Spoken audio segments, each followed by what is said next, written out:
दिल्ली, ये सिर्फ एक शहर नहीं, देश की राजधानी है। यहाँ कानून बनता है, सत्ता चलती है। लेकिन सोचिए, इसी शहर के एक बिल्कुल शांत रिहायशी इलाके में दिन दहाड़े एक कत्ल होता है। और ये कत्ल सिर्फ एक इंसान का नहीं था, ये एक तरह से पूरे सिस्टम के लिए एक इम्तिहान बन जाता है। तो चलिए इस मामले की एक एक परत को खोलकर देखते हैं, क्योंकि ये सिर्फ एक क्राइम की कहानी नहीं है, ये उस सवाल की कहानी है जो इस घटना ने हम सबसे, हमारे पूरे सिस्टम से पूछा। ये कहानी हमें ले चलती है नॉर्थ वेस्ट दिल्ली के शालीमार बाग, मतलब एक ऐसा इलाका जहाँ सब कुछ शांत है, लोग अपने आप को बिल्कुल सेफ महसूस करते हैं। पर एक सुबह यही सारा सुकून, ये सारी शांति टूटने वाली थी। तो आखिर ये रचना यादव थी कौन? देखिए, वो सिर्फ एक नाम नहीं थी, उनकी अपनी एक पहचान थी। एक एक्टिव सोशल वर्कर, अपने इलाके की RWA प्रेसिडेंट और ऐसी आवाज़ जो किसी भी मुद्दे पर बोलने से डरती नहीं थी। लेकिन इन सबसे भी बड़ी उनकी एक पहचान थी, वो एक बहुत ही अहम मर्डर केस की मुख्य गवाह थी। इस पूरी कहानी की जड़ें ना आज से नहीं, बल्कि 2 साल पुराने एक वाक़ये से जुड़ी हैं। 2 साल पहले रचना यादव के पति की गोली मारकर हत्या कर दी गई थी। वो केस कोर्ट में चल रहा था और उस केस में इंसाफ की अगर कोई सबसे मजबूत और अकेली उम्मीद थी तो वो थी खुद रचना यादव। और बस इसी गवाही को रोकने के लिए एक खौफनाक साजिश रची गई। ये कोई अचानक हुआ हादसा नहीं था, बिल्कुल नहीं। ये एक आवाज को हमेशा हमेशा के लिए खामोश करने की एक पूरी प्लानिंग थी। तो अब जरा सोचिए, ये सब हुआ कैसे होगा। तारीख थी 10 जनवरी, सुबह का वक्त था। रचना यादव एक पड़ोसी के अंतिम संस्कार से वापस आ रही थीं। तभी एक मोटरसाइकिल उनके पास आकर रुकती है। एक नौजवान उतरता है, बस उनका नाम कंफर्म करता है और अगले ही पल बिना कुछ कहे, बिना कोई वार्निंग दिए वो गोली चला देता है। हमलावर तो मौके से फरार हो गए।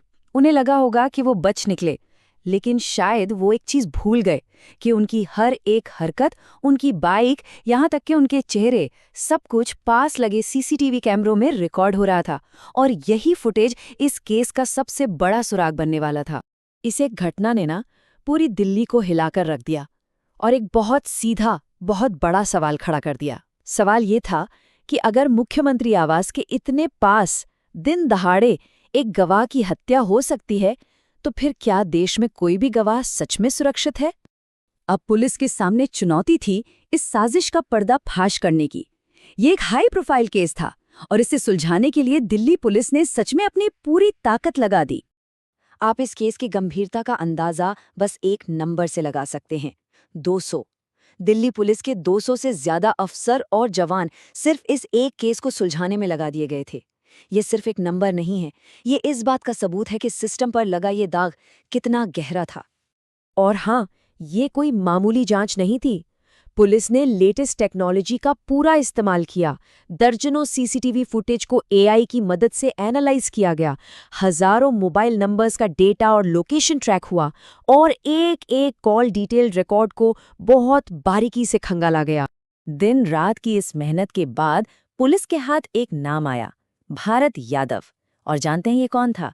ये वही शख्स था जो रचना यादव के पति के मर्डर केस में भी मेन अक्यूज था। अब साजिश की पूरी तस्वीर शीशे की तरह साफ हो रही थी।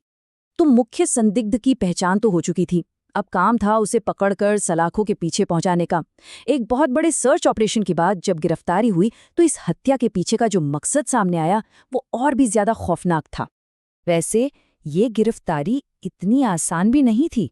पूरे 12 दिनों तक पुलिस ने कई राज्यों में छानबीन की, तब जाकर कहीं मुख्य आरोपी और उसके साथी हाथ लगे। तो सवाल उठता है कि आखिर मकसद क्या था? पुलिस के मुताबिक वजह बिल्कुल साफ थी। एक तरफ थी रचना यादव की गवाही, एक ऐसी गवाही जो आरोपी को उम्र कैद तक की सजा दिला सकती थी। और दूसरी तरफ था आरोपी का मकसद, गवाह को ही रास्ते से हटा दो ताकि गवाही ना हो और इंसाफ की उम्मीद भी हमेशा के लिए खत्म हो जाए। चलिए, आरोपी तो पकड़े गए, केस भी एक तरह से सुलझ गया, लेकिन क्या कहानी सच में यहीं खत्म हो जाती है? नहीं, बिल्कुल नहीं। क्योंकि रचना यादव तो चली गईं, लेकिन अपने पीछे वो हमारे पूरे सिस्टम के लिए कुछ बहुत बड़े सवाल छोड़ गई हैं। देखिए, ये सिर्फ एक मर्डर की कहानी नहीं है, ये कहानी है एक औरत की हिम्मत की, ये कहानी है गवाहों के मन में बैठे डर की, और ये कहानी है हमारे सिस्टम के उस टेस्ट की जिसका सामना उसे बार बार करना पड़ता है। और ये हमें एक बहुत ही बुनियादी सवाल पर लाके खड़ा कर देती है। जरा सोचिए, अगर सच का साथ देने वाला एक गवाह ही सेफ नहीं है, तो फिर इंसाफ वो खुद कितना सुरक्षित है? ये सवाल सीधे सीधे हमारे सिस्टम के काबिलियत पर है। क्या हमारा कानून, हमारा सिस्टम उन लोगों की हिफाजत कर सकता है जो इतनी हिम्मत दिखाकर सच के लिए गवाही देने आगे आते हैं? रचना यादव की आवाज को तो गोली से खामोश कर दिया गया, लेकिन उनका उठाया हुआ सवाल आज भी हवा में गूंज रहा है। और इसका जवाब हम सबको मिलकर खोजना होगा कि क्या सच बोलने की कीमत अपनी जान देकर चुकानी होगी?